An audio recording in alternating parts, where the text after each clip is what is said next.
মানুষের অস্ত্র তার গায়ে এক বিন্দু আঁচও ফেলতে পারছে না। এই সময় সামনে এলাম আমি। নাম ইউসুফ, সাধারণ পোশাক, গৃহ চেহারা, কিন্তু চোখে ছিল আত্মবিশ্বাসের দীপ্তি। আমি নীরবে এগিয়ে গেলাম সাপটির দিকে, যাকে দেখে সবাই পালাচ্ছিল। লোকেরা ভাবল আমি বোধহয় আত্মহত্যা করতে যাচ্ছি। কিন্তু হঠাৎই কিছু অদ্ভুত ঘটতে শুরু করলো।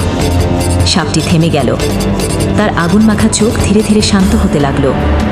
আমি 2 হাত সামনে বাড়িয়ে কাঁপা কণ্ঠে একটি মন্ত্র জপ করতে লাগলাম। শহরের বাতাস ভারী হয়ে গেল, যেন প্রকৃতিও থেমে গেছে। আমার শরীরে জ্বলজ্বল করতে লাগলো এক লাল আলো, আর সাপটি মাথা নিচু করে শান্তভাবে আমার সামনে বসে পড়ল। লোকেরা হতবাক, কিভাবে সম্ভব? এ কি কোনো জাদু, নাকি কোনো প্রাচীন শক্তি? আসলে আমি ছিলাম এক হারিয়ে যাওয়া গোত্রের উত্তরসূরি, যারা প্রাচীনকালে এই ধরনের দানবদের রক্ষা ও নিয়ন্ত্রণ করতে পারত। আমার